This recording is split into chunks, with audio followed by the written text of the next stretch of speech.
Welcome to Laurier's Teaching Excellence Conversation Series.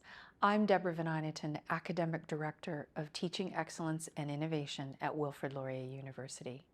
And today I'm with Avis Beek from the Faculty of Education, who received the 2024 Early Career Excellence Award in the full-time category.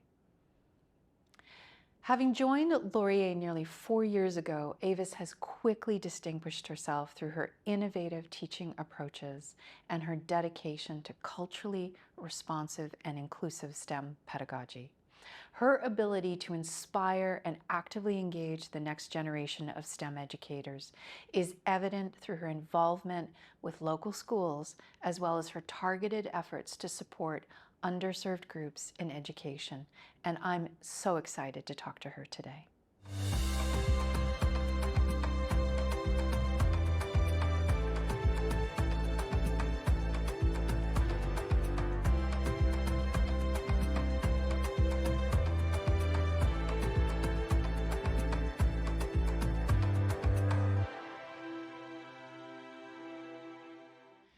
So, Avis, thank you so much for joining me here today. Thank you. I thought we might start our discussion today by talking a little bit about the early influences that really led you to want to be a teacher.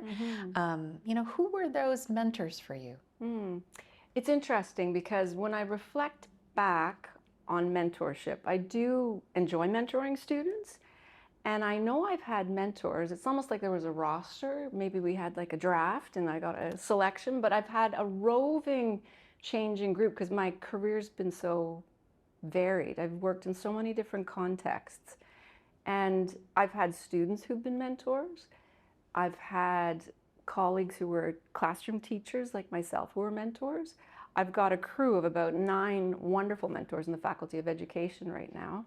I came to academia a little bit later, so I'm sort of a 30-something in a 50-something's body, so I do appreciate the mentorship I receive now. I think my mom was a teacher. She was a public school teacher for 30-something years. I learned a lot about not just the work, but the work outside of the profession as well. So I feel I've been really positively influenced. There's been a lot of really spectacular people I've worked with outside of Canada who also have taught me so much about culture and inclusion and being responsive to student needs. Like it's really been a roving roster over several decades.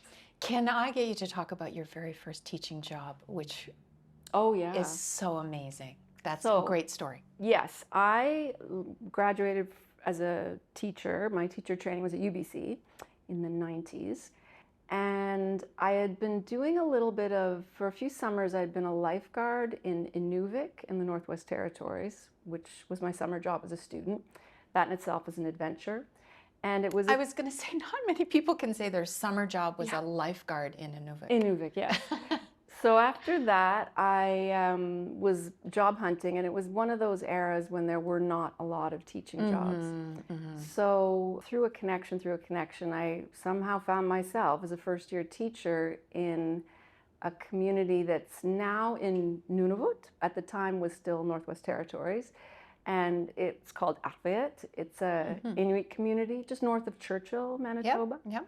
They're the polar bear capital of the world. Right. So that was for 5 years that I served at Kinesthetic High School. I don't have a very good Inuktitut accent, so I'm slaughtering some of these names. I learned so much about identity and about expressing your culture, about the importance of language. It was not always easy. There were, unfortunately, like a lot of Indigenous communities, a lot of social issues that the community really is working hard, even to this day, to rectify. But it was a really incredible experience. I got to teach fabulous, wonderful kids, got to know their families. There's even a baby named after me up there who's now, I think she's... relationship building. We'll return to that, but... She might be 28 or 29 now. So then I was also able to sleep in an igloo and travel by dog team. Not that that's something people do every day, but for special cultural events. So I learned a lot about what it means to be Canadian as well. Having lived in an Indigenous community is something that's very special. And I feel it's helped me build a sensitivity to the issues that stem from residential schools, from so many of the issues with social welfare programs and Indigenous people. The Inuit have had a very different experience, but it's definitely created a foundation of knowledge, which I so value. And then you went abroad. Yeah. Was it right after that? Yes, I went from, interestingly, I went from Nunavut to Malawi in Central Africa. And I was there it wasn't a full year, it was part of a year where I was working in teacher training, teacher upgrading. I was teaching high school math upgrading, and I had 100 students, and I had 8 sections a day. So I taught 800 people a day. Oh my goodness. And it was incredible. And you were teaching grade math 12 to teacher or prospective teachers. GED upgrading. Yes. Some were very close to a GED and some were not. So that was in Lilongwe, in the capital of Malawi. From there, I took my first teaching job in international schools. That's where I spent many years, and that was in Bahrain in the Middle East.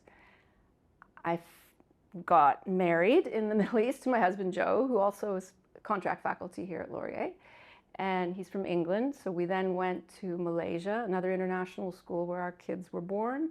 Then we were in Japan, where our kids started school, still working in the international school. And then we were most recently in the Czech Republic. And that's where we finished off before this gig came along at Laurier, the Faculty of Ed. Wonderful. And then your graduate work along in there. Yes, it was I do have a real sensitivity to graduate study when you have to do it remotely. Oh, yeah. And I know that there's so many ways and programs available, but I do feel that those experiences as a student, while some of it was in person, but being able to do that remotely, I value a lot. So, why the STEM focus? Because, if you think about challenging fields for teaching, this has got to be, the top one. Yeah. Right? I'm such a geek. I love asking questions. This feels weird. I should be asking you the questions because I am known as the questioner. But I feel curious, and I love that exploration, that sense of inquiry. And the longer I serve in STEM education context, the more I love it. It's so for me. So I wasn't surprised that when I studied, I went to McGill for my undergrad and I studied biology. But I also get a big kick out of working with kids. So the two kind of blended, and I ended up teaching mostly middle and secondary math and science. But then this came along, which has filled a spot that I never knew existed for me, and how I love my job.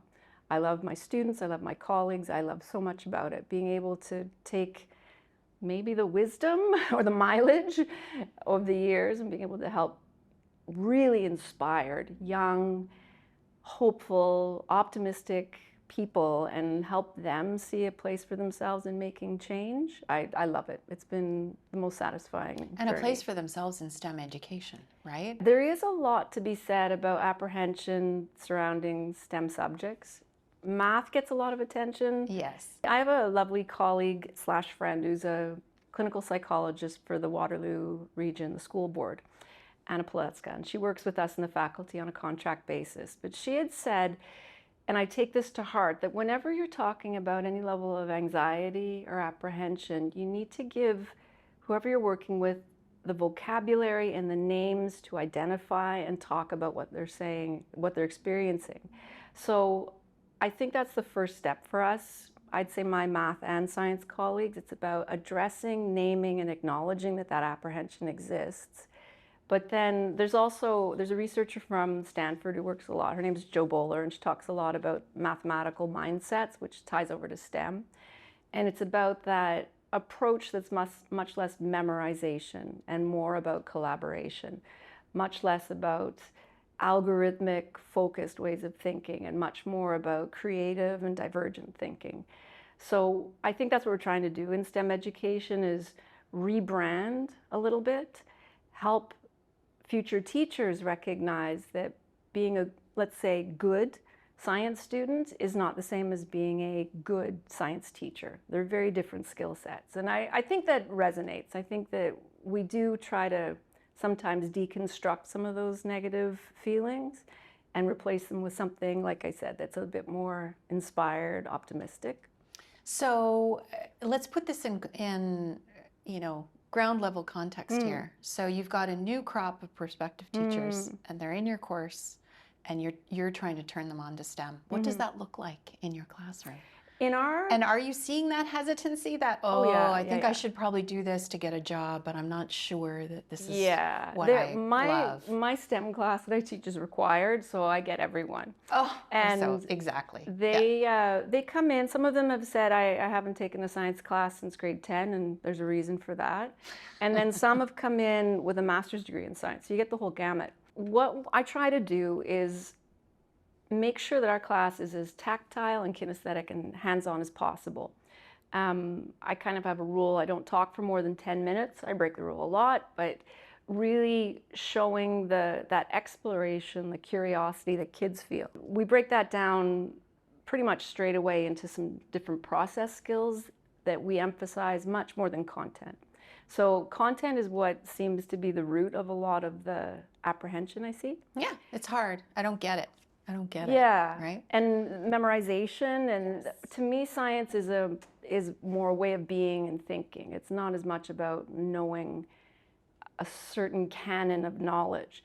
So immediately we're making slime, creating terraria. Right away we have lots and lots of tactile exploratory things that a really nice spin-off is it creates community. So if our class makes terraria, I think that's the plural, and we lock them into our jars and we all pinky promise that we won't open them for a year, we now have a unique experience that just we share. That binds your class together. And I get emails from people a year later, look at my terrarium, it's still making it. So I think that applies to the classroom by creating special experiences, positive experiences that my students may not have, but also the reality of public education is a lot of kids don't have those opportunities.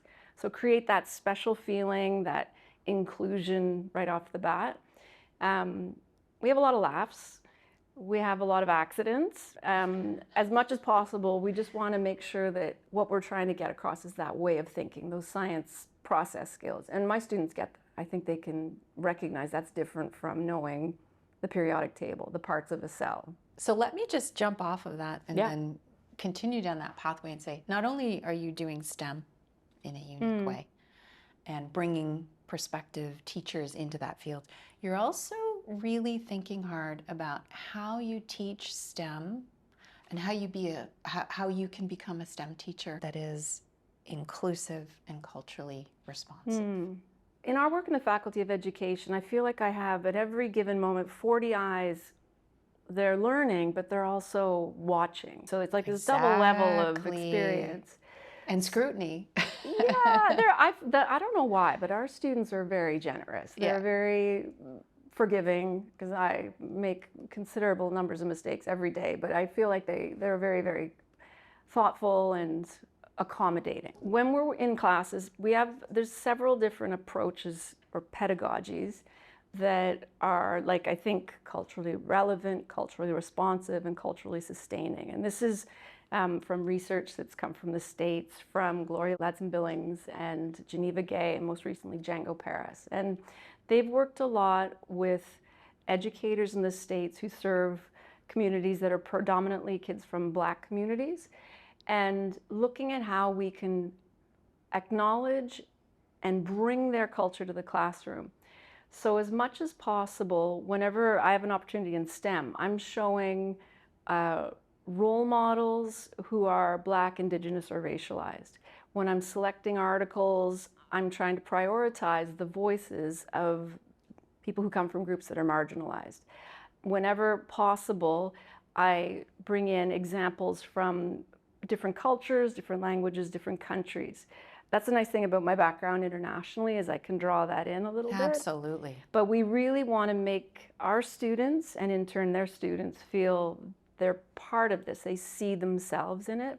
It's also why I was doing the work outside of my teaching with STEMovation, because that's where we were going in the community, and we're using practices that are meant to be more inclusive.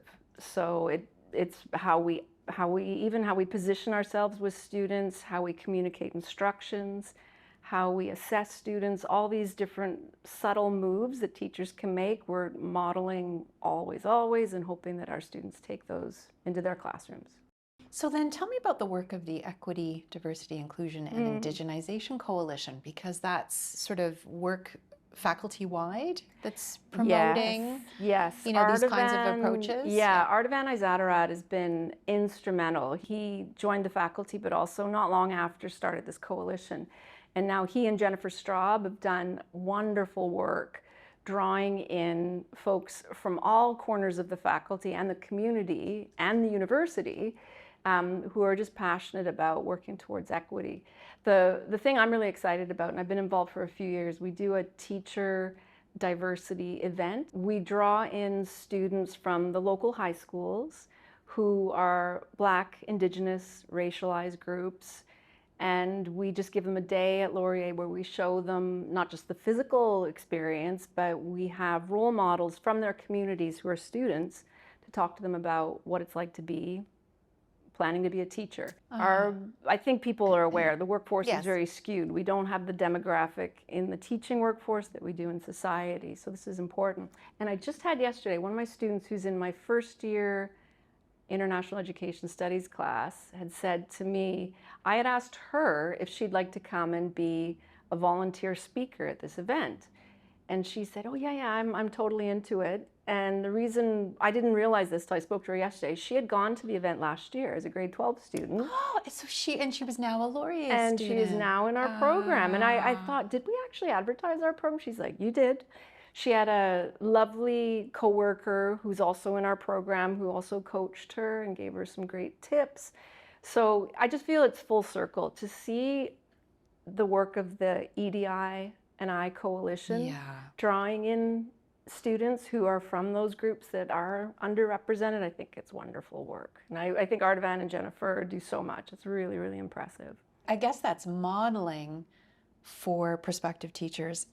How do you deal with the challenges of teaching in a very diverse context, right? Our students are very diverse. I look around my kids' high schools, it's incredibly diverse, right? So is that the kind of thing you talk about in the classrooms? That, I think, is probably the biggest priority of our faculty right now, is trying to acknowledge the diversity that comes with language, with culture, with socioeconomic background, with disability, with sexual identity, with gender identity. There is everything that you can imagine in schools. So we try as much as we can to work on representation, that we are representing what the community shows us. Right. But it's been a challenge, and that's why this special event is quite nice. I think when we're in classrooms, there's so much discussion, and I almost turn to the students more often than not for them to feel their voices elevated, for them to talk about their own experience, to share what they're seeing in classrooms when they're teaching as student teachers.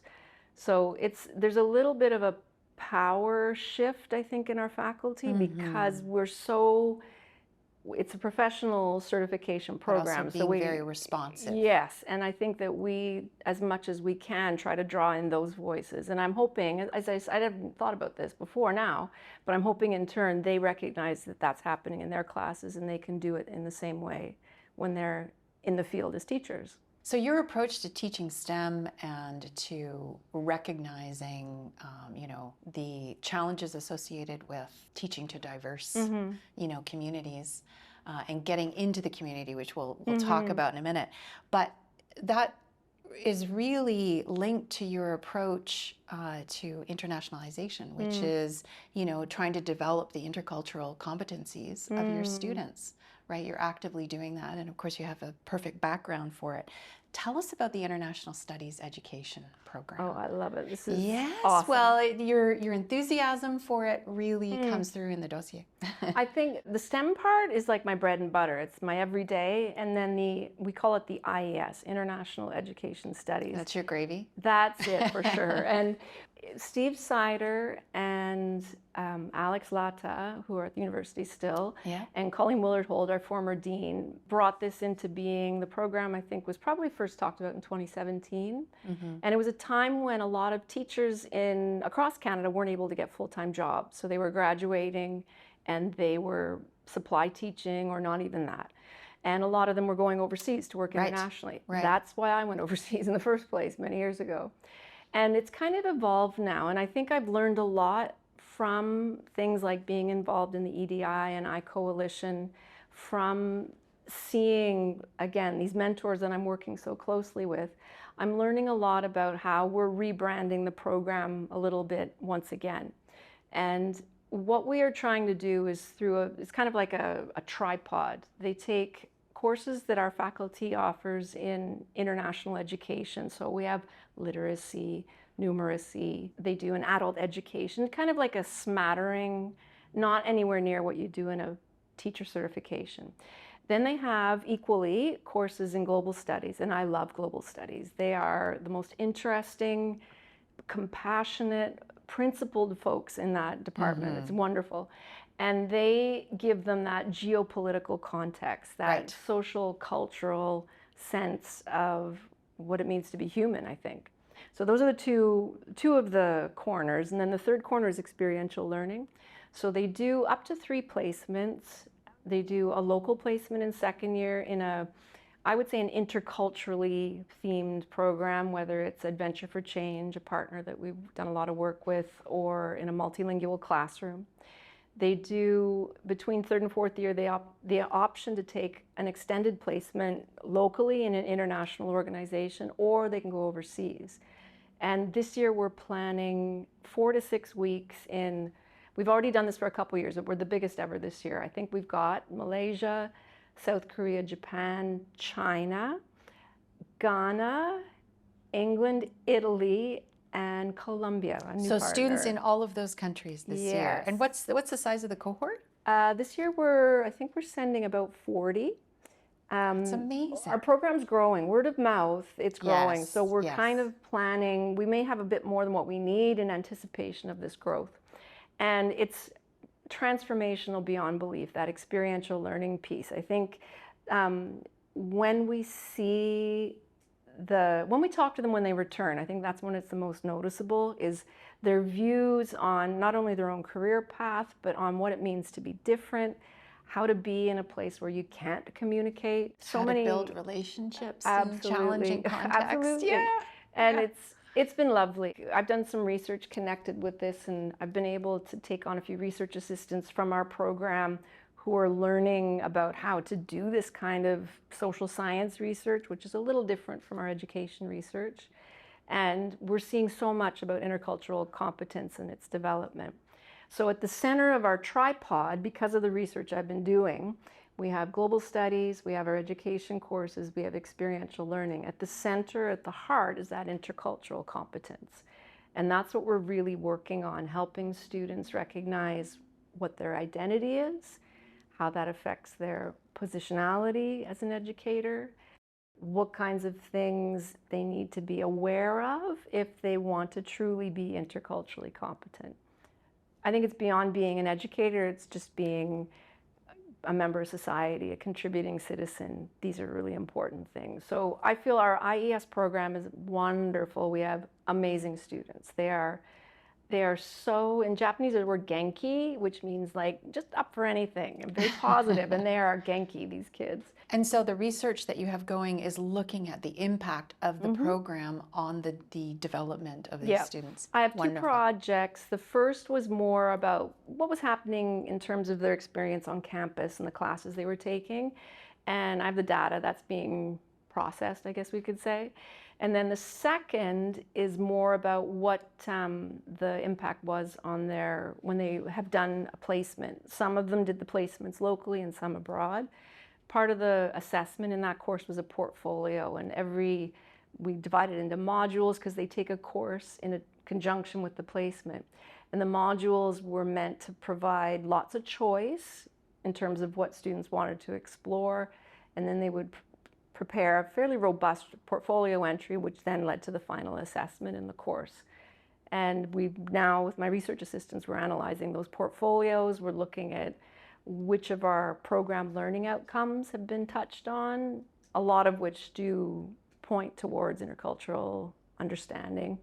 So those two projects are ongoing. I feel really lucky because with both of them, I've been able to draw in students to do some assisting with mostly with the analysis of the work, but I'm hoping we can get their publications started. We don't have PhD students quite yet in our faculty of education. A lot of our master's students are in full-time work and they do it on a part-time basis. So I've got undergrads who are working with me, which I'm really proud of. Hopefully planting the seed for future research for themselves, which is fun. So a lot of good has come from it. A lot of good from that program. You seem to have just made perfect use of all of your life experiences. That's why it's my dream job. It's a bit bonkers, but yeah, it's true. Perfectly suited. I just want to change gears for a minute and talk about generative AI in teaching. So this is one of the challenges that faculty everywhere are dealing with, right?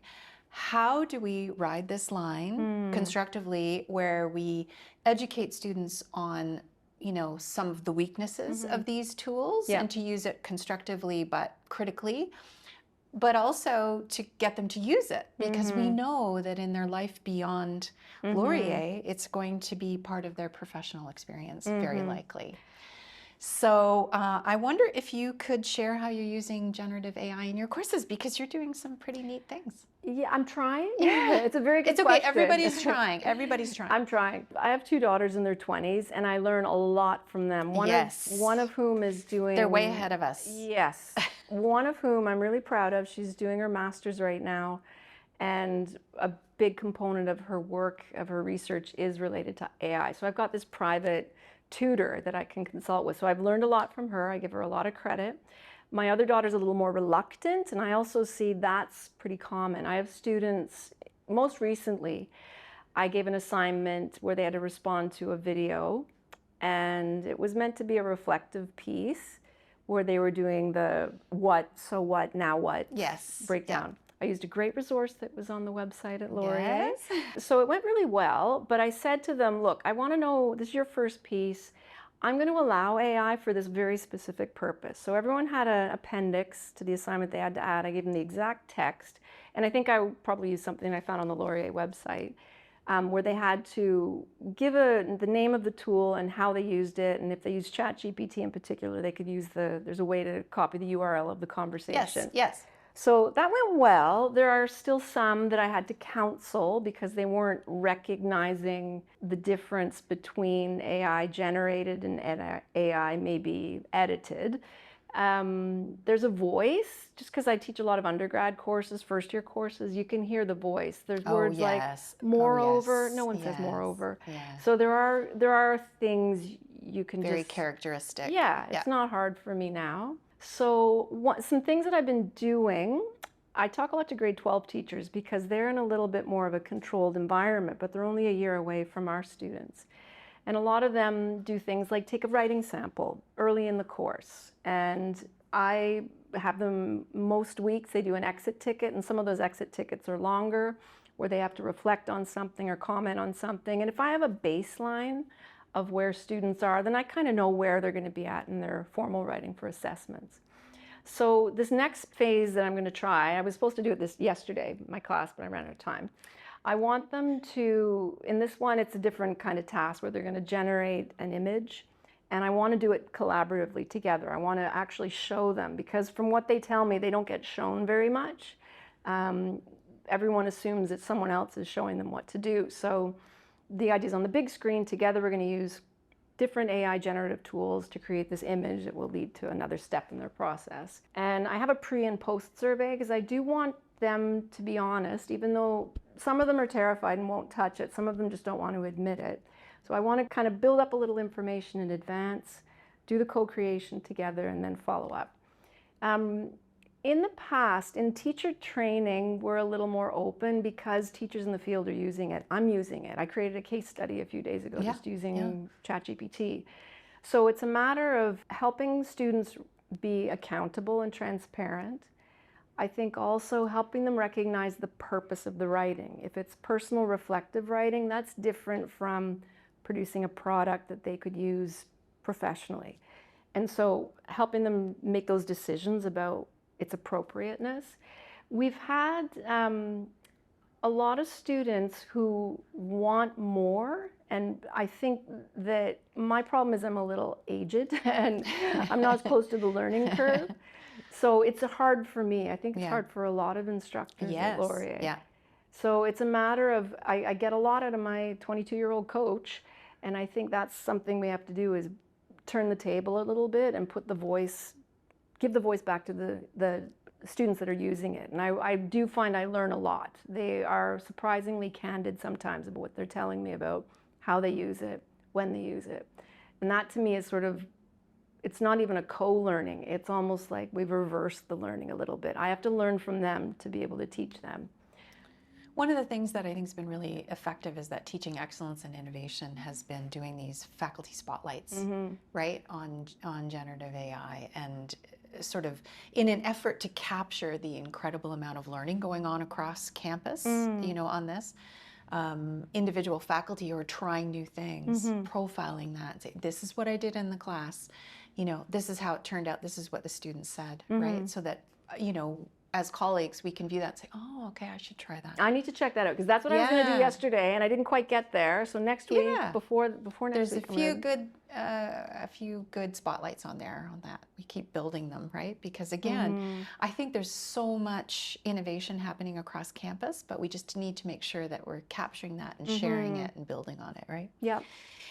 You're also actively engaged with Laurier's Center for Leading Research in Education, Cleary. So do you want to talk about some of the projects that you've been involved in with Cleary? They've been such and you got involved in that as soon as you got to Laurier, I think. Yeah, I think it kind of came to life probably within the first year or two I was here. I've only been here for 4+ years. Again, some great mentors in our faculty, Steve Sider and Julie Mueller were very much involved, along with some of the folks from the science, psychology particularly. So they were really, as a new researcher, I had been in education, but I was in a classroom role. I wasn't an academic.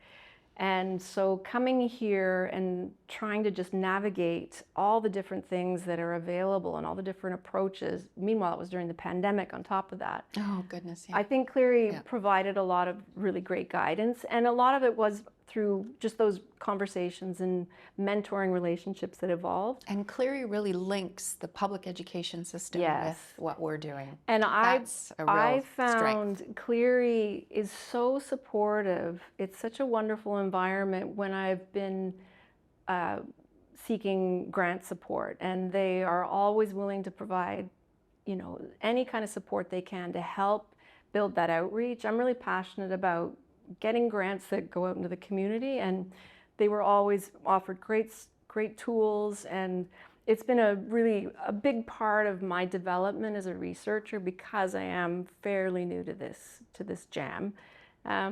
Overall, I know that I'm not alone. There's so many different people from so many different faculties that have dipped into their resources, and it's been really positive. It's a great addition. I wonder if I could talk a little bit more about that community-based activity, because one of the other things that you're modeling, in addition to all of these other aspects, is how to make change in a community, right? And so that's STEMovation, but other things that you've been engaged with as well. So I wonder if you could talk about that a little bit. One thing that's lovely, really important. I keep name dropping, but Maria Cantilene Williams, our dean in the faculty, loves community, and she is a career teacher who's been quite embedded here in our region, but in Brantford as well. Yep. So I think I've learned from Maria how wonderful it is when we can take all the resources and that almost that accumulated advantage we have as a faculty of education and really go out in the community and make a change. STEMovation was an NSERC grant that helped us bring STEM in a very culturally responsive way to the community. We partnered with school boards, and where did the inspiration for that come from? Was that the American movement to engage in some of this that you were talking about? I didn't, because I was sort of pre-Laurier, I didn't have a name for something like culturally responsive, culturally relevant, or culturally sustaining pedagogy. But I knew I'd worked in fairly diverse, I say fairly diverse contexts. I think a lot of the students were of socioeconomic advantage, but there was a lot of cultural and linguistic diversity. And I had ways of teaching in that diverse environment that I didn't have a name for. And then I came here, and again, I learned, and I talked to folks that I worked with, I talked to students. And I think STEM is a field that's not got great diverse representation. And statistically, it's hard to even find statistics on this, but not having, having a lot of groups that are underrepresented, yet knowing teaching science is a superpower, because you show up with slime or, you know, live cows, which we've done recently. You're everybody's favorite. Yeah, if you're willing to make a little bit of a mess, it's awesome. Yeah. So I feel like it was a shame, because STEM is my passion, and that curiosity and then fun that comes with it. We want to draw that in the community. So with Maria's support primarily at first, we were able to get the funding, so we visit in community, and the part that we're researching that's really interesting is how the adult family members engage, because prior research, not my own research, suggests that when those adult family members are engaged in STEM and excited about STEM, it's more likely to stick with the kids. Yeah. And they're bigger influencers than their peers, and in some cases more than their teachers. It's good to know. Yeah, it's because some of the folks that come to our events are, the biggest draw is we give free dinner, so that's great. And then I hire about 50 students, and they... Experiential learning. Oh yeah, it's great. We line up in the playground. For some reason, we've run 10 of these events. It's never rained. I don't know how. And we're out in the playground driving robots, or we have... 1 year we had, 2 years we've had chicks and goats, live chickens and goats.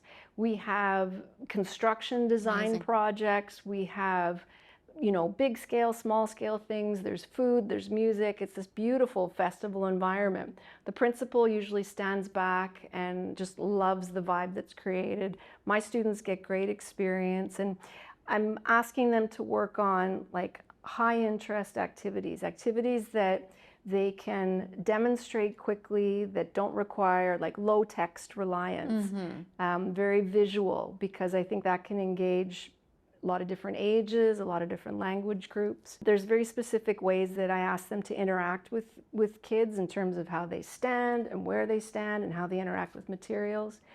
And we're learning, it's a slow process, the research is slow, but we're learning that, at least anecdotally, these are amazing experiences for those communities. Because we're working with kids who are kindergarten to grade 6 or 8, it's harder to track long term, and our funding, unfortunately, is limited. So I'm hoping that we can begin to find sources of data that will illustrate the impact. But from what we hear and what we see, my students love it, they win. The adult family members, those parents, guardians, caregivers, they love it. It's a win. The kids, they come storming in. Like, I know there's no question that they're enjoying it. I think it brings our university into the community as well.